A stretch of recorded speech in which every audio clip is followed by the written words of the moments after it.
Well, this episode of Wednesday, I didn't notice that the gargoyles in the courtyard were the beings.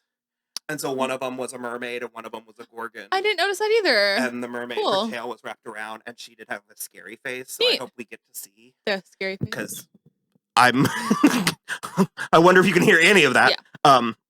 Because I'm mad that we never, in Harry Potter, that we never got to see the Vila. Oh, the angry, yeah. They're like pretty, they're like harpies. Harpies. Yeah.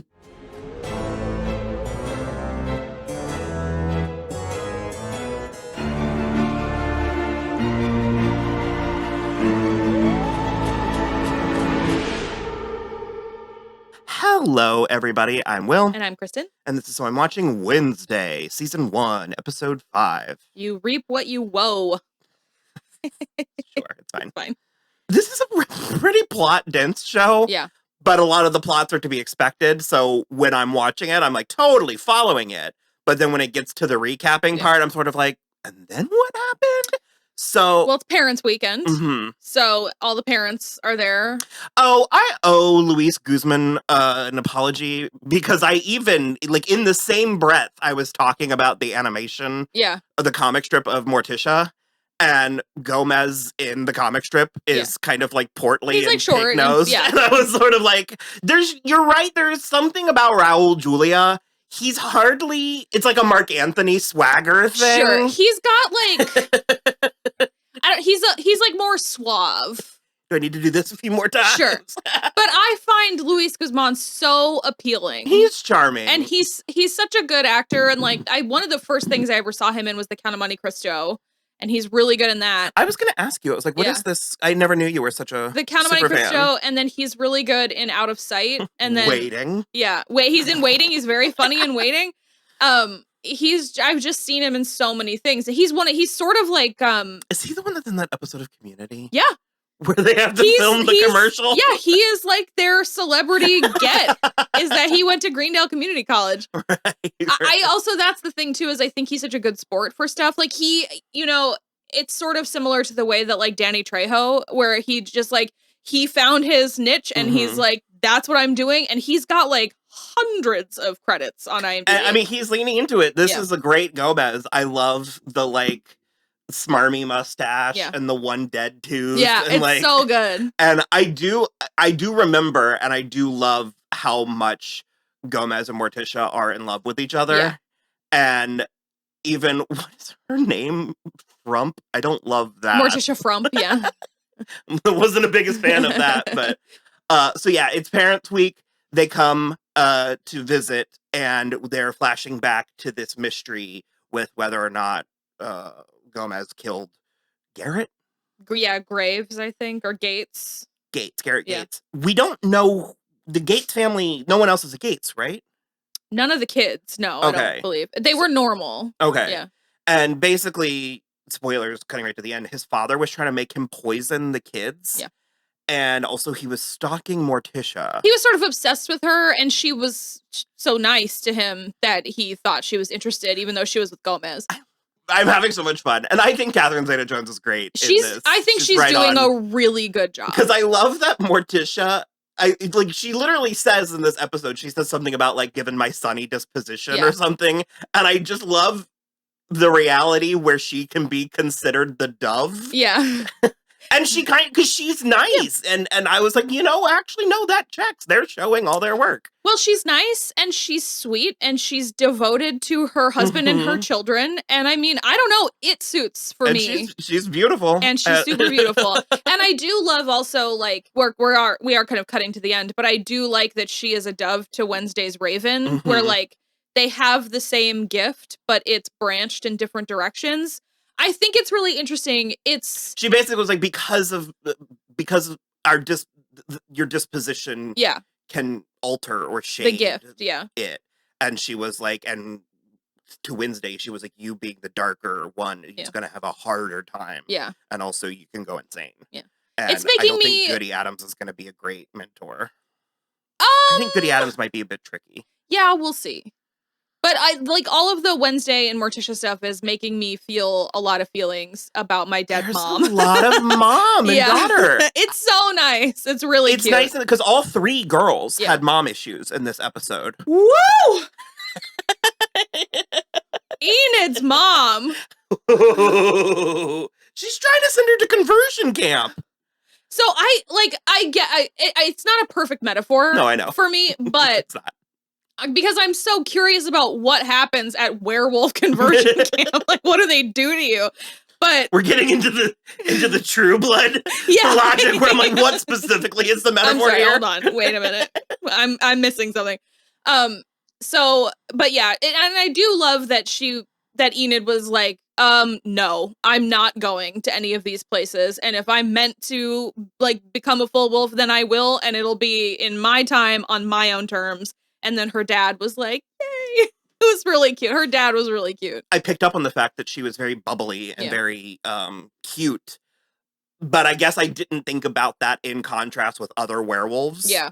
And it's very clear that it's almost sort of like, and I don't want to say that it's a crutch or a coping mechanism, but it's sort of like she's overcompensating. A little, She's leaning into that to have an identity since she doesn't quite have her werewolf identity. And I mean, she's going to get Of course it. She's going to. And also, if she doesn't, you don't need that to be a complete person. I think she's going to come into it right when Wednesday needs her the most. What were you going to say?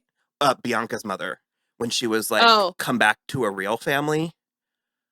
Of all the things she said that were red flags and triggers and warning bells and stuff. Yeah. You mean bigger than the warning flag of that she's running an entire cult and has been for Bianca's entire life? Because she's a siren? No. When people, there are in a post-2016 world, there are certain things that make the hair on the back of my neck stand up, and real family.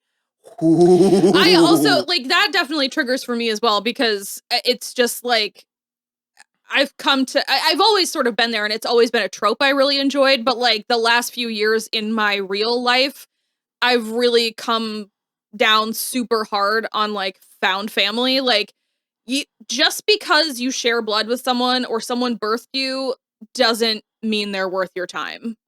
You can make that decision for yourself. The actual idiom is the blood of the covenant is thicker than the water of the womb. Yeah. There's a lot of those that we don't use. We don't say them. The family that you choose is stronger than the family that you're born into, because you don't have a choice about that. This episode was hitting you from both sides. Man. I really liked it. So, I mean, I haven't watched the last 3 episodes all the way through. This was my favorite one so far. It's relatively not. In no reality is it low-hanging fruit, but it's fairly standard. Yeah. I think that's why I came out of the gate a little bit defensive, is because I did see that it has a good reception, and it's apparently a mega hit on Netflix. Yeah. Mm-hmm. I wish we had gotten to it last week. Yeah. But I've seen a lot of people comparing it to like a CW show or a WB show, and you know what? Yeah. That's okay. I don't care. That's okay. And I think, I mean, that it is TV-14, and I think it could and should be accessible to slightly younger people who are just learning these lessons for the first or second time. Well, also, not to get too big into spoilers, but in the next episode, it's Wednesday's 16th birthday. So they are all meant to be like 15, 16. So they are young kids, and like largely they mostly look like it too. Like most of them look closer to the age than these fucking yahoos.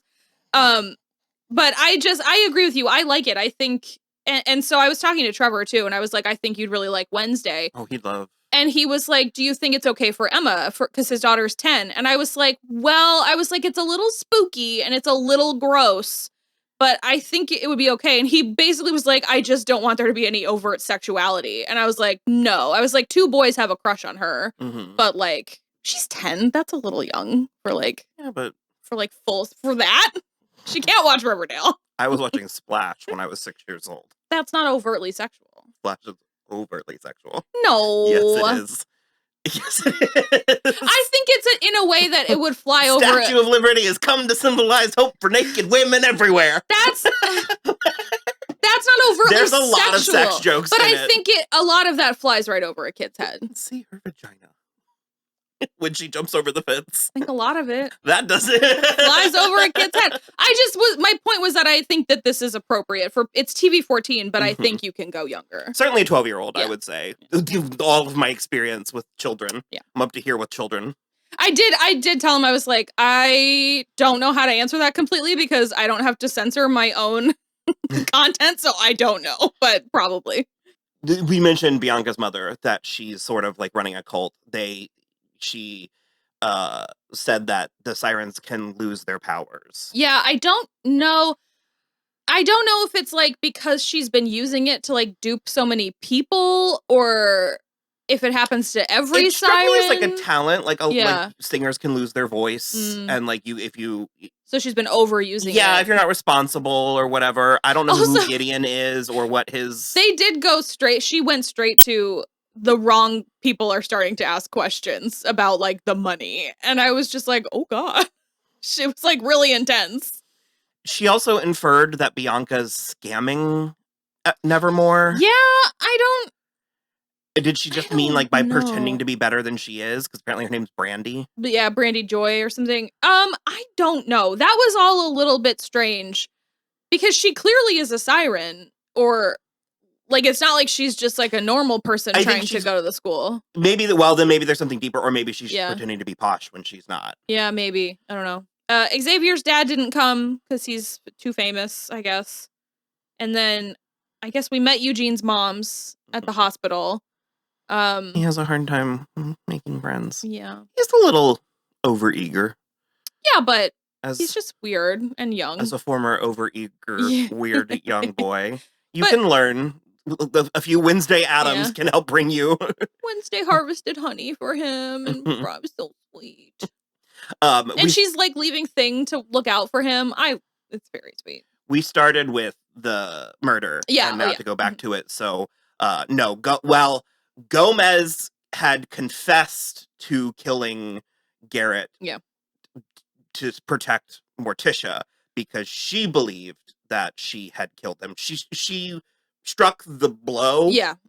But it was He was already dying because they had been smashed in the poison, the like nightshade poison or whatever, like entered his bloodstream. So he was already going to die. And that's also why he was like so single-mindedly, crazily going after Gomez, because it was like they were already fighting, but that's why he wouldn't stop. And so that was sort of nice. I'm finding Wednesday's relationship with the sheriff to be very fascinating. And he seems sort of like equal parts in over his head and also like thankful for the fact that she's doing part of his job for him. I don't know, it's very satisfying to me. They're watching them interact together. He's deeper than I thought this character was going to be. Yeah, me too. There was a subplot with the coroner, which I almost mentioned him in the previous episode, and I guess he killed himself. Yeah, is what it looks like. I wonder if that's going to be. I'm not sure. He had to have been murdered. I feel like, but I have no idea. Because it was like he left a note and everything, and that all feels a little suspicious. Well, they knew. Like, the mayor knew. Yeah, because he used to be the sheriff, and he covered up the murder. And Morticia and Wednesday confronted him. Yeah. I wasn't entirely sure what was accomplished. I'm not sure it's paid off completely yet. Yeah. And Gwendolyn Christie she's a very good actress. So good. Because her scene with Wednesday, and she's so much bigger than Jenna Ortega. So it's like comical. She's taller than everybody else on this show. And so it's comical watching her in scenes when she's standing with anybody. It's so funny. It was even, she bent over to get on Jenna's level. Yeah. And it was like, but yeah, or Wednesday's level. Wednesday figured out that she's a shapeshifter and sort of confronted her about it. About Rowan specifically. Yeah, she basically said, "And what of it?" Yeah, because she was like, I've even talked to Rowan's father, and he's fine with. We didn't touch on the fact that Ronan, he was telekinetic and was apparently wigging out. He was going a little crazy. I guess that power makes you do that, and so he was like, he was trying to kill Wednesday because of whatever his mom had told him, and so. Because of that, I think is why the dad was like, don't involve the authorities. It's like, whatever. Like, like, I guess he's sad his kid is dead, but also, like, I don't know. I just, like, I'm aware there's a mystery, and so it's like, I'm trying to not overplay. Yeah. I'm trying to be, I'm trying to figure it out and stay a step ahead of the show, but also I'm not trying to give the show too much credit or like put things there that aren't there. They mostly they clear Gomez's name and he's out. I did love his conversation with Wednesday as well, when she was like, you taught me to do all of these things, like I'm not gonna lose sight of myself and it's because of you. And it was like a really cute father-daughter moment. I like Pugsley a lot. He seems sweeter in this, because wasn't the movie Pugsley more of a son of a bitch?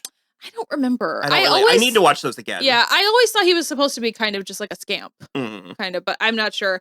His name is Isaac Ordonez. He's really cute, and when they were fishing with the grenades was really funny too. She's like, "Father packed your favorite bait," and then they just start throwing grenades in the pond.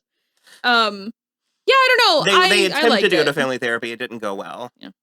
Therapy is not airing your dirty laundry. They keep saying that, and that's not what I agree. I have a friend whose mother went to therapy, and after the fact, she was like, "So how'd it go?" And her mother was fine. And she was like, "What did she say?" And she was like, "Oh, I didn't tell her any of that. That woman's a stranger." And it's like, what's the point if you're not gonna tell them all your shit? So okay, I think that's good. Go watch episode 6. Bye.